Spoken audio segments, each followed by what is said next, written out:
ఏమండి నేను cake prepare చేస్తున్నా. అలాంటివన్నీ హాయిగా బయటికి వెళ్ళి తెచ్చుకొని కావాల్సినప్పుడు తినక ఏమో ట్రై చేద్దామని చెప్పి ట్రై చేస్తున్నా. అది ఎలా వస్తుందో అవుట్పుట్ నీకే ఫస్ట్ పెడతా. అంతే మరి. నువ్వు తిని అంతా బాగుంటే అప్పుడు పెట్టు నాకు ప్లీజ్ అండి.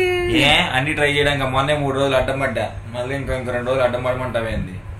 అదంతా నాకు తెలీదు. నేనైతే ఫస్ట్ కేక్ ప్రిపేర్ చేసి నేనైతే నీకు పెడతాను, అది ఫైనల్. ఇంట్లో బోర్ కొడుతుందని చెప్పి యూట్యూబ్ ఓపెన్ చేసి ఏదో కేక్ వీడియో కనపడ్డదని చెప్పి ఇంట్లో కూడా ఎగ్స్ ఉన్నాయి కదా అని చెప్పి తీసి ఇలా మాత్రం ట్రై చేయమాకండి. మా పొట్టల్ని కొట్టమాకండి, మమ్మల్ని ఇబ్బంది పెట్టమాకండి. నేనేదో కుకింగ్ వ్లాగ్ లాగా కేక్ ప్రిపేర్ చేసి యూట్యూబ్లో పెడదాం అనుకుంటే అది కాస్త బిస్కెట్ వ్లాగ్ అయింది. అసలు అది కేక్ అనాలో లేకపోతే బిస్కెట్ అనాలో రబ్బర్ కేక్ అనాలో ఏమనాలో కూడా అర్థం కావట్లేదు. నేను ఖాళీగా ఉన్నప్పుడు యూట్యూబ్ ఓపెన్ చేసి ఒక వీడియో చూశానండి. ఆ మెథడ్లో ట్రై చేద్దామని చెప్పేసి నేను కేక్ ప్రిపేర్ చేద్దామని అన్నీ రెడీ చేసుకున్నాను. అండ్ 2 eggs మాత్రం, అంటే కొంచెం క్వాంటిటీలో మాత్రమే చేద్దాం అనుకున్నాను. సో 2 eggs మాత్రమే తీసుకున్నాను అనమాట. అసలు ఆ మెథడ్ ఏంటంటే మనం ఫస్ట్ 2 bowlsని తీసుకోవాలి, 2 eggs బ్రేక్ చేసుకోవాలి. ఆ ఎల్లో అనేది సపరేట్ చేసుకొని వేరే బౌల్లో వేసుకోవాలి. నాకేంటి ఫస్ట్ ఎగ్ బ్రేక్ చేసినప్పుడు బాగానే ఎల్లో అలాగే ఉండిపోయింది, బట్ సెకండ్ ఎగ్ బ్రేక్ చేసినప్పుడు ఆ ఎల్లో మాత్రం కింద పడిపోయింది. ఇంకా ఆ ఎల్లో తీయగలమా తీయలేము. నేను చూసిన వీడియోలో అయితే ఆ వైట్ వచ్చేసి మనం బాగా ఏమంటారు మిక్స్ చేస్తే ఒక 15-20 minutesకి మనకి ఒక క్రీమ్లా ఫామ్ అవ్వాలన్నమాట. నేను ఎంతసేపు మిక్స్ చేసినా కూడా నాకు ఆ క్రీమ్ అనేది ఫామ్ అవ్వలేదు. తీరా మా హస్బెండ్ వచ్చేసి అది ఫామ్ అవ్వదే, ఎందుకంటే దాంట్లో ఎల్లో ఉంది కాబట్టి అది ఫామ్ అవ్వదు అని చెప్పేశాడు. ఇట్స్ ఓకేలే అని చెప్పేసి నేను అయినా సరే తిప్పుతూనే ఉన్నా. ఏ హ్యాండ్ బ్లెండర్ కూడా తీసుకొని నేను తిప్పుతూనే ఉన్నాను. అలాగా తిప్పుతూ 15 minutes అయింది, 20 minutes అయింది, 30 minutes కూడా అయింది.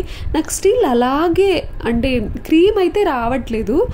నేను ఇంకా ఏం చెయ్యలేక నేను ఇంకా ఎల్లో కూడా దీంట్లో మిక్స్ చేసేసి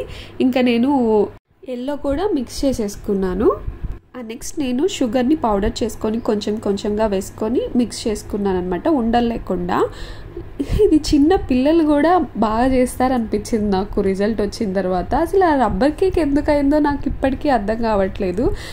అయినా సరే నేను పట్టు వీడని విక్రమార్కుల్లా నేను మళ్ళీ ప్రయత్నిస్తూనే ఉంటాను వచ్చేదాకా, ఎందుకంటే నాకు కేక్ అంటే చాలా ఇష్టం. బట్ ఇప్పుడు బేకరీ స్టైల్లో కేక్ ప్రిపేర్ చేయాలంటే కొంచెం కష్టపడాలి కదా. సో ఫస్ట్ టైం రాలేదని చెప్పేసి ఎందుకు ఊరుకుంటాము. సో నెక్స్ట్ టైం ట్రై చేస్తాము. అప్పుడు కూడా రాకపోతే ఇంకోసారి ట్రై చేస్తాము. వచ్చేదాకా నేను ట్రై చేస్తూనే ఉంటాను, ఎందుకంటే కుకింగ్ అనేది నాకు ఒక హాబీ లాంటిది. నాకు ఎప్పుడైనా సరే హ్యాపీనెస్ వచ్చినా సరే బాధగా ఉన్నా కూడా నేను కుకింగ్ అంటే ఏదైనా కొత్త వెరైటీ చేయాలి అని అనిపిస్తుంది అనమాట. ఇంకా ఆ తర్వాత నేను నెక్స్ట్ వచ్చేసి మైదా మిక్స్ చేసుకున్నాను. నేను తక్కువ క్వాంటిటీలోనే చేశాను కాబట్టి ఓకే, పాడైపోయినా సరే అంటే వచ్చింది తినగలం. రబ్బర్లా ఉంటుంది అంటే బిస్కెట్ లాగా తయారైంది కాబట్టి సో తినగలం. కేక్ అని చెప్పలేను, బట్ తినగలం. సో ఇప్పుడు నేను మైదా మిక్స్ చేసుకుంటున్నాను ఉండలు లేకుండా. సో ఉండలు లేకుండా మిక్స్ చేసుకున్న తర్వాత మైదా అనేది కొంచెం జారుగా అనిపించింది. అయినా సరే అంటే నేను కొంచెం పక్కన పెట్టుకున్నా కాబట్టి అది తర్వాత వేసేసుకుంటాను. ఇంకా నెక్స్ట్ కొద్దిగా పాలు మిక్స్ చేసుకున్నాను. అది బాగా కలుపుకున్న తర్వాత కన్సిస్టెన్సీ అనేది ఒకసారి చెక్ చేసుకోండి. నేను ఇంకా తర్వాత కొంచెం గీ వేసుకున్నాను. గీ కూడా ఎక్కువగా నేను వేసుకోలేదు, సో నేను కొంచెం వేసుకున్నాను. ఈ గీ ప్లేస్లో మీరు ఏ ఆయిల్ అయినా యూజ్ చేయొచ్చు, ఎక్సెప్ట్ ఏమంటారు శనగ నూనె తప్ప ఏ ఆయిల్ అయినా యూజ్ చేయొచ్చు, ఎందుకంటే శనగ నూనె వేస్తే కొంచెం స్మెల్ వస్తుంది అని చెప్పారు. సో నేనైతే గీ వేసుకున్నాను. ఇంకా మొత్తం మిక్స్ చేసుకున్న తర్వాత నాకు కొంచెం జారుగా అనిపించింది. నేను చూసిన వీడియోలో అయితే జారుగా లేదు, అటు గట్టిగా లేదు. సో నేను కొంచెం మైదా వేసుకొని మళ్ళీ మిక్స్ చేసుకున్నాను ఉండలు లేకుండా మిక్స్ చేసుకున్న తర్వాత నేను ఒక బౌల్ తీసుకున్నాను, అంటే చిన్న గిన్నె తీసుకున్నాను, ఎందుకంటే క్వాంటిటీ అనేది కొంచెమే ఉంది కాబట్టి. ఫస్ట్ నేను ఆ గిన్నె మొత్తం ఆయిల్ అప్లై చేసుకున్నాను. దీని ప్లేస్లో మీరు గీ అయినా అప్లై చేసుకోవచ్చు. సో నేనైతే ఆయిల్ అప్లై చేసుకున్నాను.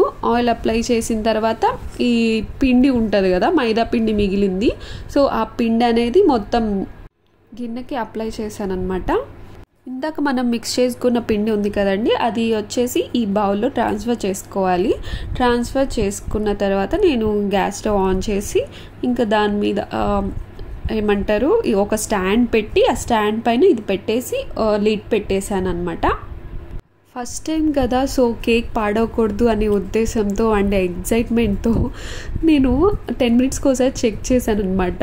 ఇంకా 20 మినిట్స్ అయిన తర్వాత దానికి ఏదో ఒక సొట్ట పడిపోయినట్టు అయిపోయింది. అండ్ చల్లారిన తర్వాత తీసేసి నేను చెక్ చేస్తే అసలు కేక్ ఏంటి, కేక్ షేప్లో రాలేదేంటి అని ఆలోచిస్తే ఒక్క మిస్టేక్ కదండి, పెద్ద మిస్టేకే చేశాను. Baking powder are baking soda వేయడం మర్చిపోయాను. మా హస్బెండ్ అయితే ఒకటే గోల, బేకింగ్ పౌడర్ వేయకపోవడం వల్ల 2 ఎగ్స్ పాడు చేసావు కదే అని చెప్పేసి. సో ఎట్లయితేనే ఈ వ్లాగ్ వచ్చేసి కేక్ వ్లాగ్ కాస్త ఫన్ వ్లాగ్ అయిపోయింది. ఫైనల్గా మా ఆయన రియాక్షన్ ఏంటో చూసేద్దాం. ఏమండోయ్, నీ వల్లే నాకు కేక్ పాడైపోయింది తెలుసా? నేనేం చేశాను? నీ వల్లే, నువ్వే అన్నావు కదా బయట నుంచి తెచ్చుకోవచ్చు కదా అది ఇది అని చెప్పేసి. సో ఆ దిష్టి వల్లే కేక్ మొత్తం పాడైపోయింది. నువ్వు ఆల్రెడీ అది పోయింది, ఓవెన్ లో పెట్టాక నేను ఆ మాట అన్నా, ఓవెన్ మాకు చేయడం చాలా కదని చెప్పు. ఓవెన్ లోనా? నేను ఓవెన్ లో ఏం పెట్టలేదు, వితౌట్ ఓవెన్.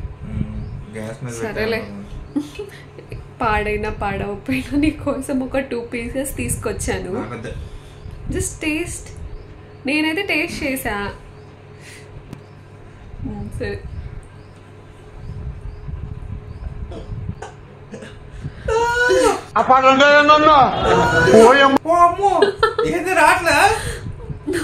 నువ్వు మరీ చెయ్యక, అది తినచ్చు. బట్ కేక్ కాస్త బిస్కెట్ లాగా అయింది, సొట్టబడిన కేక్. అంటే అది ఎందుకు సొట్టబడిందో నాకు ఇప్పటికీ అర్థం కావట్లేదు. ఎవరో కొట్టినట్టు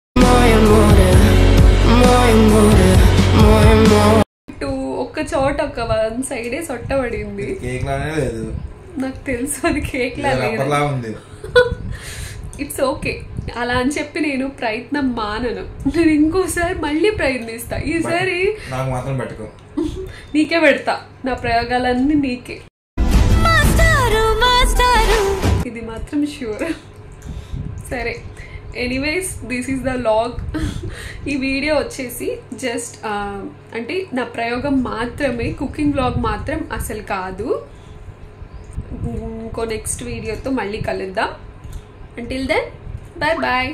Please like, share, comment and subscribe to my channel Bhavana Talks and Vlogs.